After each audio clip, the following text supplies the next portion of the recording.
प्रतिगामी कदम खारेज कर, प्रतिगामी कदम खारेज कर, बेपत्ता योद्धाहरूको अवस्था सार्वजनिक कर, बेपत्ता योद्धाहरूको अवस्था सार्वजनिक कर, जनयुद्धको अपमान बन्द गर,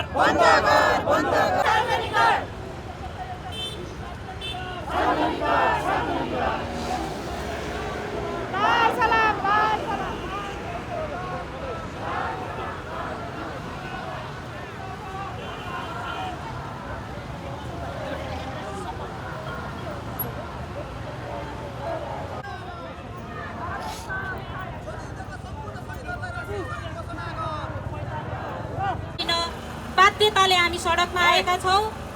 हाम्रो ब्यानर भएको हामीले हेर्न सकेनौं। त्यसैले हामी शहीद, बेपत्ता, घाइते अपाङ्गहरू कास्टिङको रूपमा सडकमा आज पहिलो पटक उपस्थित हुँदैछौं। त्यसैले आज हामी सडकमा आउनका केही कारणहरू छन्।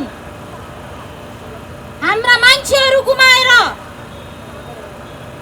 आफ्नो अभिभावक गुमाएर, दिदी बहिनीहरूको सिन्दुर पुछिएर,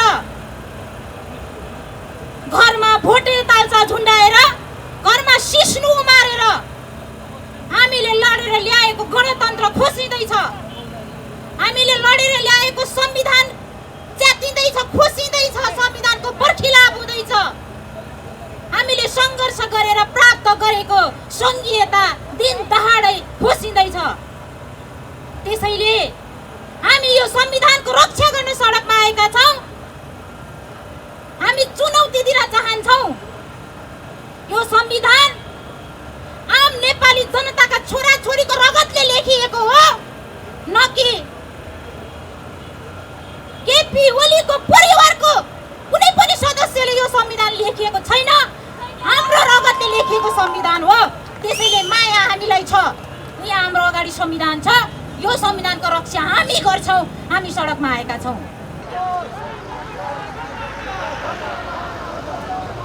आज देशमा प्रधानमन्त्री जो यो संविधानको, यो राष्ट्रको एउटा प्रमुख जिम्मेवारी लिएर अघि बढिरहेको व्यक्ति हो। व्यवस्थापिका संसदको नेतृत्व गर्ने हिसाबले उहाँले, कार्यपालिकाको नेतृत्व गर्ने हिसाबले उहाँले नैतिकताको आधारमा, कानुनी आधारमा, कानुनी राज स्थापना गर्ने आधारमा, जनताको हक अधिकारलाई स्थापित गर्ने आधारमा आफ्नो कामहरू अगाडि बढाउनु पर्ने सट्टामा उहाँलाई नै निर्वाचित गरेको व्यवस्थापिका संसदलाई उहाँले विघटन गर्नुभएको छ। जसले उहाँलाई प्रधानमन्त्री नियुक्त गरेको हो, जुन ठाउँबाट उहाँ प्रधानमन्त्री बन्नुभयो, जुन संविधानको आधारमा उहाँ प्रधानमन्त्री बन्नुभयो, त्यही संविधानलाई उहाँले च्यात्नु भएको छ। त्यही संविधानलाई उहाँले दिनानुदिन आक्रमण गरिरहनु भएको छ। र तपाईँ हामी सबैलाई थाहा छ, पुस 5 गते उहाँलाई नै जन्माएको व्यवस्थापिका संसदको विघटन गर्नुभएको छ। तसर्थ उहाँ एकजना, मैले भन्नै पर्ने हुन्छ। म तपाईँहरूलाई यो पनि भन्न चाहन्छु, व्यवस्थापिका संसद विघटन गर्नुभन्दा अगाडि माननीय सम्माननीय प्रधानमन्त्री हाम्रो मुटुमा हुनुहुन्थ्यो। सुखी नेपाली, समृद्ध नेपालको नारा लिएर उहाँ अघि बढिरहनु भएको थियो। त्यही सम्मान हामी सबैमा थियो र ममा पनि थियो। तर जुन दिन उहाँले व्यवस्थापिका संसद विघटन गर्नुभएको छ, उहाँ सम्पूर्ण नेपालीको एउटा अपराध गर्ने अपराधीको रूपमा दर्ज हुनुभएको छ। उहाँले संविधान च्यात्नु भएको छ। उहाँले लाखौँ नेपाली युवाहरूको भविष्यलाई च्यालेन्ज गर्नुभएको छ र आफ्नो कुर्सीको मोहमा आफ्नो भविष्यलाई सुनिश्चित गर्ने नाममा सम्पूर्ण नेपालको भविष्यलाई अन्धकारतर्फ डोर्याउनु भएको छ। तसर्थ प्रतिगामी प्रधानमन्त्री, असंवैधानिक प्रधानमन्त्री, अलोकतान्त्रिक प्रधानमन्त्रीलाई 1 मिनेट पनि त्यो कुर्सीमा बस्ने अधिकार छैन भनेर म शहीद सन्ततिको नाताले यो बिचबाट म आह्वान गर्न चाहन्छु, म चेतावनी दिन चाहन्छु, म हार्दिकतापूर्वक तपाईँहरूको माझमा मेरो विचार राख्न चाहन्छु। मैले अघि नै भने, हामी सबैको विश्वासले उहाँलाई लाखौँ करोडौँ जनताले निर्वाचित गरेका सांसदहरू र 265 जना सांसदहरूले विश्वासको आधारमा उहाँलाई निर्वाचित गरेका थिए। तर त्यही सांसदहरूको उहाँले काटी निमोट्नुभयो। त्यही संसदको उहाँले कला रेट्नुभयो र उहाँ आज तानाशाहीको रूपमा संविधानमा व्यवस्था भएका विभिन्न खाले व्यवस्थाहरूलाई च्यालेन्ज गर्दै हिँड्नु भएको छ। र मै सबै थोकु, म तानाशाह हुँ, मैले जे गर्छु ठिक गर्छु, मैले गरेका हरेक कुराहरूलाई सम्पूर्ण जनताले स्वीकार गर्नुपर्छ भनेर लाद्ने प्रयास गर्नुभएको छ जुन असंवैधानिक छ, अलोकतान्त्रिक छ, सँगसँगै अनाधिकृत पनि छ। तसर्थ मलाई विश्वास छ अहिले व्यवस्थापिका विघटन छ, कार्यपालिका अनाधिकृत छ, असंवैधानिक छ, अलोकतान्त्रिक छ। अब एउटा न्यायपालिका बाँकी छ। हामीलाई विश्वास छ शहीद सन्तति हुनुको नाताले, शहीद परिवार हुनुको नाताले म विश्वास व्यक्त गर्न चाहन्छु न्यायपालिकाबाट सम्पूर्ण नेपालीलाई न्याय हुनेछ। सडकका आवाजहरू सुनिनेछन्। सयौं राजनीतिक दलहरूले, नागरिक समाजहरूले, तपाईँ हामी जस्ता अगुवा नागरिकहरूले संविधानको रक्षार्थ, संविधान विघटनको विपक्षमा, व्यवस्थापिका संसद विघटनको विपक्षमा रहेका विचारहरूलाई, व्यवस्थापिका संसद विघटनको विपक्षमा रहेका नाराहरूलाई, विचारहरूलाई न्यायालयले सुन्नेछ भन्ने विश्वास व्यक्त गर्दै पुनः एकचोटि असंवैधानिक कदम मुर्दाबाद, अलोकतान्त्रिक प्रधानमन्त्री मुर्दाबाद भन्दै मेरो विचार यही प्रकट गर्न चाहन्छु। हस्त धन्यवाद। लाल सलाम। योद्धाहरूको बलिदान मागेको रहेछ सायद। देशले हाम्रो रगत माग्यो र हामीले रगत दियौँ। देशलाई हामीले रगत दियौँ र त्यो रगत हाम्रो आजादीका निम्ति, स्वतन्त्रताका निम्ति र सामाजिक मुक्तिका निम्ति दियौँ भनेर योद्धाहरू लाग्नुभयो। 7 सालदेखि जोड्दै आउँदा धेरै व्यक्तिहरूले जीवन गुमाउनु भएको छ। ती प्रत्येक व्यक्तिहरूलाई आज यो समारोहका बीचमा हार्दिक श्रद्धाञ्जली अर्पण गर्न चाहन्छु। 46 सालको जनआन्दोलन होस् या 62-63 सालको जनआन्दोलन होस् या जनयुद्ध होस् या 7 सालको क्रान्तिकारी परिवर्तनको यो मुभमेन्ट होस्, हरेक ठाउँमा जीवन गुमाउनेहरू हाम्रा उत्तिकै सम्माननीय हुनुहुन्छ। आज जो कमरेडहरू यहाँ उपस्थित हुनुहुन्छ, आफ्ना परिवारका सदस्यहरू आजै गुमाएर एक्लो जीवन व्यतीत गर्दाको, अभावग्रस्त जीवन व्यतीत गर्दाको पीडा त आफूसँग छँदैछ। केटाकेटीहरूलाई टुहुरा बनाएर तिनलाई हुर्काउँदोको पीडा त आफूसँग छँदैछ। तर त्योभन्दा बढी यो रगत बगाएर ल्याएको लोकतन्त्रलाई, सङ्घीय लोकतान्त्रिक गणतन्त्रलाई प्रहार गर्ने खड्गहरू जब उचालिँदै जान्छन्, हो त्यो खड्गका विरुद्धमा तपाईँहरू उत्रनु भएको छ। यसको विरुद्धमा फेरि एकबद्धता व्यक्त गर्न चाहन्छु। खड्ग प्रहार हुँदैछ माथिबाट, बालुवाटारबाट खड्ग निक्लन्छ,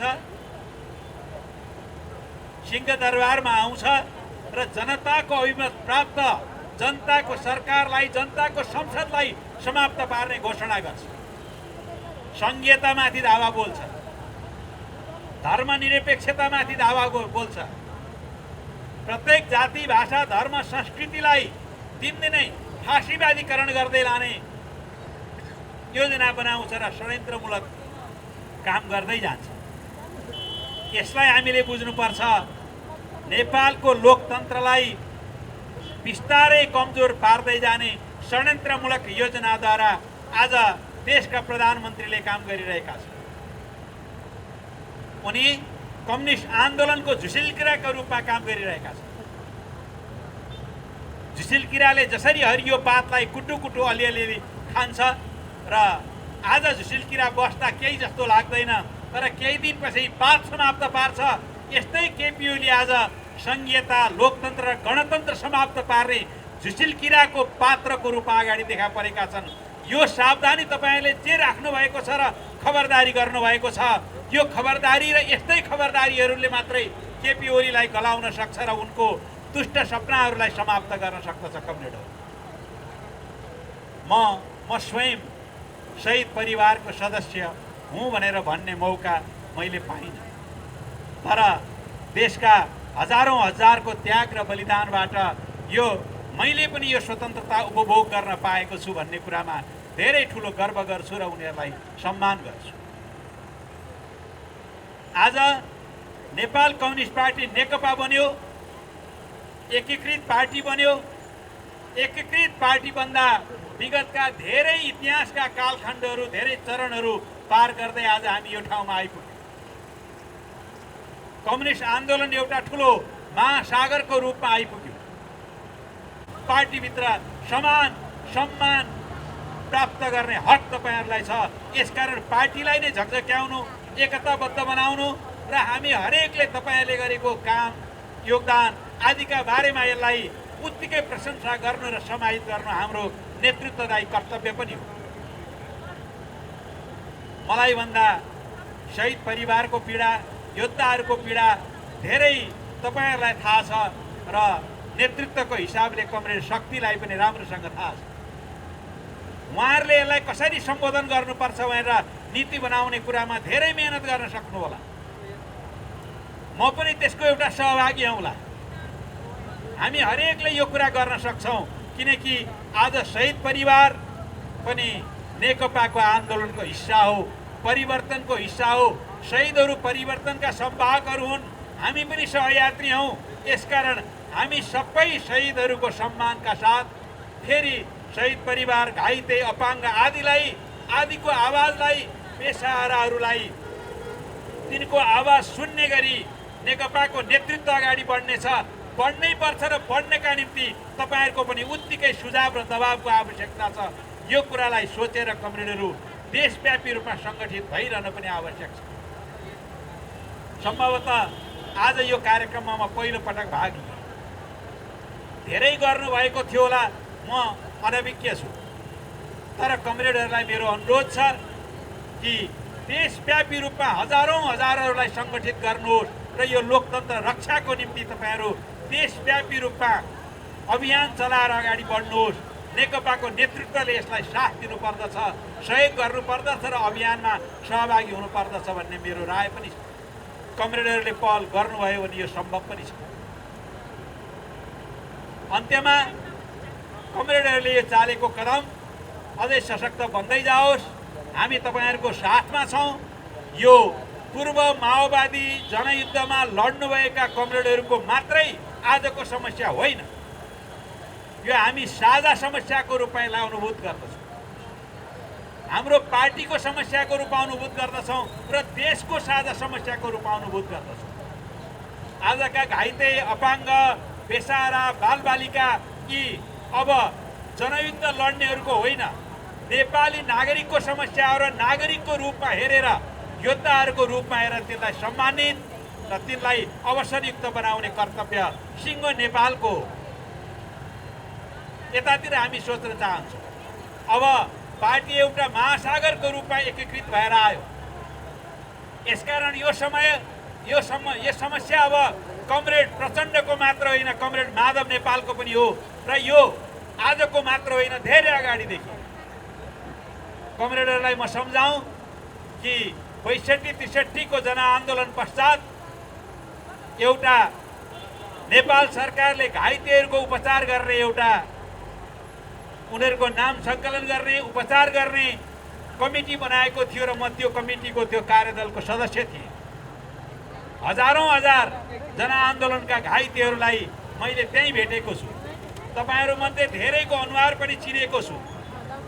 धेरै व्यक्तिहरू घाइते भएर, अपाङ्ग भएर, हात खुट्टा भाँचिएर त्यो घाइतेहरूको उपचार तथा राहत गर्ने त्यो कमिटीमा पुग्नु भएको पनि छ। र कमरेडहरू, मलाई थाहा छ 46 सालका आन्दोलनकारीहरूले पनि तपाईँहरूले जस्तै पीडा भोगेका थिए। त्योभन्दा अगाडिको लामो कालखण्डमा के भयो सबै चर्चा गर्न चाहन्न, तर जहाँ कमरेडहरू उभिनु भएको छ त्यहाँ देश छ। जहाँ कमरेडहरू उभिनु भएको छ त्यहाँ संविधान छ र संविधानलाई रक्षा गर्ने तागत छ। हो त्यो तागतलाई अझ सङ्गठित र बलवान बनाइराख्नुहोस् र आफ्नो अभियानलाई अगाडि बढाउनुहोस्। हाम्रो नेतृत्वको साथ रहनेछ, मेरो साथ रहनेछ। तपाईँलाई साथ दिएर उत्प्रेरित गर्नका निम्ति निरन्तर हामी लागिरहनेछौँ। धन्यवाद। लाल सलाम। अधिकारले जनता सम्पन्न भएका छन्। सँगसँगै क्रमशः आर्थिक सामाजिक अधिकार, सांस्कृतिक अधिकारले जनता सम्पन्न हुँदै जानेछन्। जनता अधिकार सम्पन्न हुँदै जानेछन्। पूर्ण लोकतन्त्रको अनुभूति गर्न पाउनेछन्। हामी सबैको विश्वास यही थियो। तपाईँ शहीद परिवारको, तपाईँ बेपत्ता परिवारको सपना र आकाङ्क्षा पनि त्यही थियो। आम किसान मजदुरहरू, नेपाली जनताहरू जसले परिवर्तनको चाहना राखे, परिवर्तनको निम्ति कुनै न कुनै ढङ्गले योगदान गरे, ती सबै नेपाली जनताको, परिवर्तन चाहने सबै दाजुभाइ दिदीबहिनीहरूको आकाङ्क्षा यही थियो, अपेक्षा यही थियो। अब नेपाल समृद्धिको दिशामा अगाडि बढ्नेछ, सामाजिक न्यायको दिशामा अगाडि बढ्नेछ। सबै खालका विभेदहरू क्रमशः अन्त हुँदै जानेछन्, अभाव र पछौटेपनको अन्त हुँदै जानेछ। त्यसको निम्ति नेपाली जनतालाई गोलबन्द गरेर अझै हामी सशक्त यो समृद्धिको अभियान, विकासको अभियान, आर्थिक सामाजिक परिवर्तनको अभियानलाई हामी निरन्तर अगाडि बढाउनेछौँ। यही तपाईँ हामी सबैको सोचाइ थियो। परिस्थिति अलि उल्टोतिर गएको छ। आज हामीले सबैले महसुस गरिराखेका छौँ, देखिराखेका छौँ। केपी ओलीजी राजनीतिक व्यवस्थाको परिवर्तनपछि देशको अवस्थालाई बदल्नु पर्ने, जनताको अवस्थालाई बदल्नु पर्ने, जनताका आकाङ्क्षा र आवश्यकतालाई परिवर्तन गर्नुपर्ने एउटा चुनौतीपूर्ण जिम्मेवारी र त्यो अभियानमा सबैलाई साथमा लिएर अगाडि बढ्नुको साटो जसले परिवर्तन चाहेका थिएनन्, जसलाई परिवर्तन निकै ठुलो भारी भइराखेको थियो, उनीहरूकै बोली मिलाउन थाल्नुभयो र जनताको सङ्घर्षबाट, जनताको त्याग र समर्पणबाट प्राप्त भएको यो व्यवस्थालाई फेरि व्यवस्थाका मूल्यहरूलाई समाप्त गर्ने त्यो बाटोमा उहाँ अगाडि बढ्नुभयो। अहिले हामी भनिरहेका छौँ सङ्घीय लोकतान्त्रिक गणतन्त्रको जननी जग जो नेपालको संविधान हो, नेपालको संविधान हो आधार। त्यो संविधानलाई समाप्त गर्ने बाटोमा केपी ओलीजी र उहाँको समूह अगाडि बढिराखेको छ, कतिपयलाई लागिराखेको छ। अब केपी ओलीजीको यो अभियानले नेपालमा सङ्घीयता खतरामा पर्यो, नेपालमा गणतन्त्र खतरामा पर्दैछ, नेपालमा समावेशी समानुपातिक प्रतिनिधित्वको अधिकार जोखिममा पर्दैछ, धर्मनिरपेक्षताको अधिकार जोखिममा पर्दैछ। हो, यी सबै जोखिममा पर्दै गइराखेका छन्। यी सबैलाई समाप्त गर्ने एउटा बाटो तयार गरिँदै गइरहेको छ। विषय यतिमा मात्र पनि रोकिँदैन। हामीले अरू कतिपय गतिविधिहरू हेर्दै गइरहेका छौँ। संवैधानिक आयोगको नियुक्तिहरू हामी हेरिरहेका छौँ। जसरी उहाँले आफ्नो पार्टीको केन्द्रीय समितिको विस्तार गर्नुभएको छ र केन्द्रीय सदस्यहरूको मनोनयन गर्नुभएको छ, नियुक्ति गर्नुभएको छ, त्यही शैली र त्यही तरिकामा संवैधानिक आयोगहरूको नियुक्ति उहाँ अगाडि बढाइराख्नु भएको छ। हामीले देखिराखेका छौँ उहाँ आफैले निर्वाचनको घोषणा गरेर गर्नुभएको छ र सरकार अन्तरिम भयो भनेर उहाँ आफै पनि राख्नु भएको छ। तर उहाँले अर्को एउटा विरोधाभास यहाँ प्रस्तुत गरिराख्नु भएको छ। संविधान, संसद विघटन हुन्छ, सरकार काम चलाउ हुन्छ अनि मन्त्रीमण्डलको विस्तार हुन्छ। सरकार काम चलाउ हुन्छ, संवैधानिक आयोगहरूमा नियुक्ति हुन्छ, सरकार काम चलाउ हुन्छ, विभिन्न राजनीतिक नियुक्तिहरूको अभियान अगाडि बढ्छ। के यी सबै विषयले केपी ओलीजी सामान्य लोकतान्त्रिक मूल्य र मान्यताको अवलम्बन गरिरहनु भएको छ? उहाँले सामान्य लोकतान्त्रिक मूल्य र मान्यतालाई सम्मान गरिराख्नु भएको छ? छैन। यी सबै घटनाक्रमहरूले देखाउँछ। यी सबै घटनाक्रमहरूले भन्दैछ उहाँ पार्टीमा जानुहुन्छ, पार्टीमा विधि विधान मूल्य मान्यता र कमिटीहरूलाई लत्याउँदै हिँड्नुहुन्छ, देश सञ्चालनको कुरा गर्नुहुन्छ, संविधान लत्याउँदै अगाडि बढ्नुहुन्छ। अनि यसले सङ्घीयता, गणतन्त्र, धर्मनिरपेक्षता र समावेशीकरणमाथि खतरा उत्पन्न भएको मात्र होइन, लोकतान्त्रिक व्यवस्थाका न्यूनतम मूल्य मान्यताहरू समेत अब जोखिममा पर्दै गइराखेका छन्। त्यसकारण अब एकपटक सङ्घीयता, गणतन्त्रका पक्षधरहरू मात्र होइन, सम्पूर्ण लोकतन्त्रवादी शक्तिहरू, सम्पूर्ण लोकतान्त्रिक शक्तिहरू एक ठाउँमा जुट्नुपर्ने।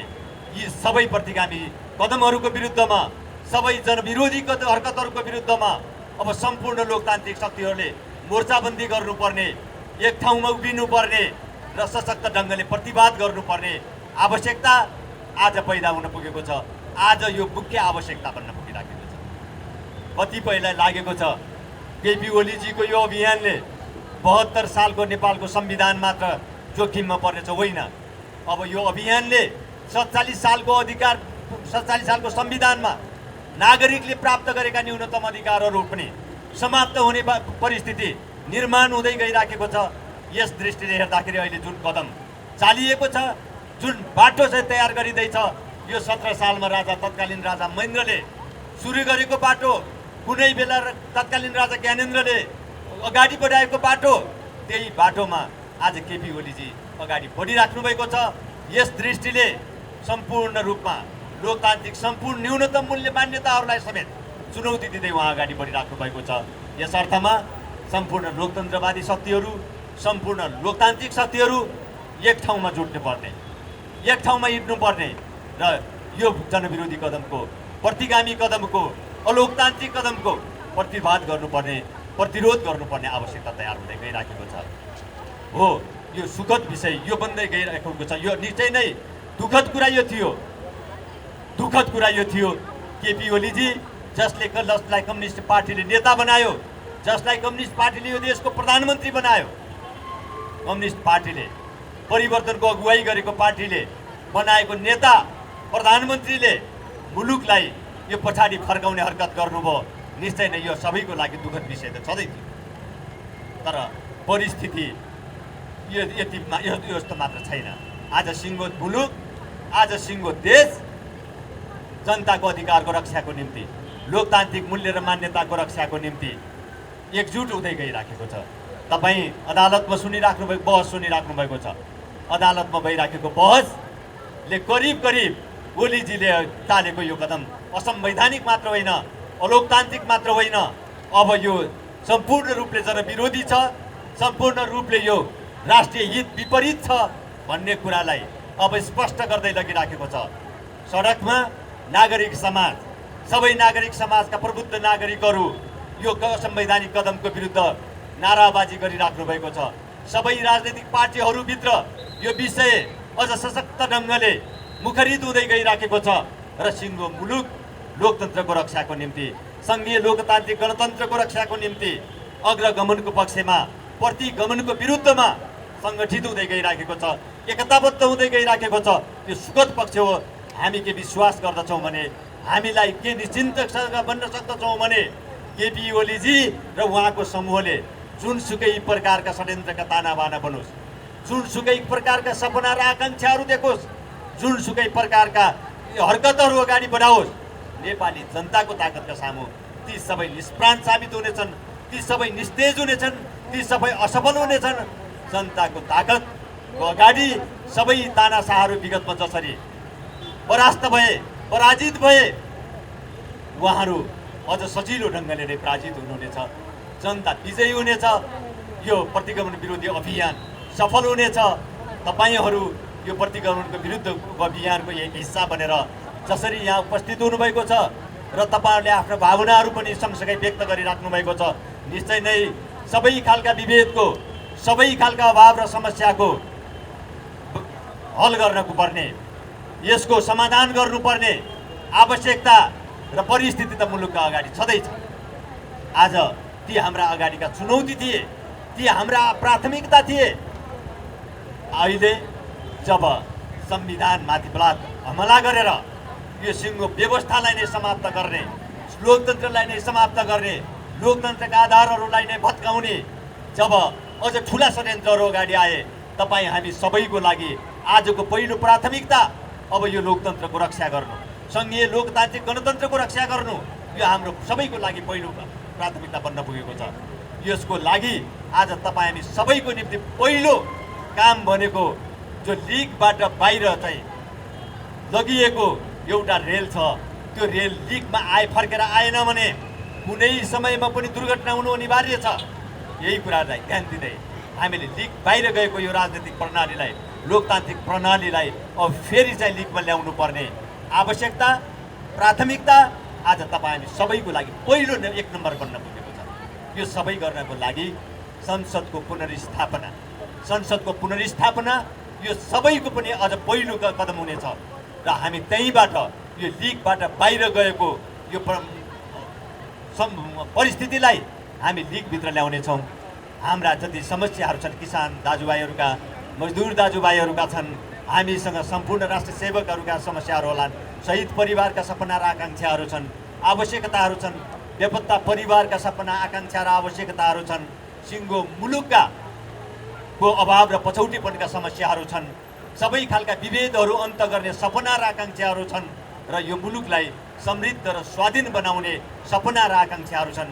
ती सबै सपना र आकाङ्क्षाहरूलाई पनि पुरा गर्नको लागि अझ तपाईँ हामी जिम्मेवारीपूर्वक अगाडि बढ्नुपर्ने छ र त्योभन्दा पहिले हामीले यो दुर्घटनाग्रस्त हुँदै गइरहेको हुन खोजिरहेको दुर्घटनातिर धकेलिएको यो परिस्थितिलाई ठिक बाटोमा ल्याउनु पर्ने, सही सलामत अवस्थामा ल्याउनु पर्ने कुरा आजको लागि पहिलो आवश्यकता बनेको छ।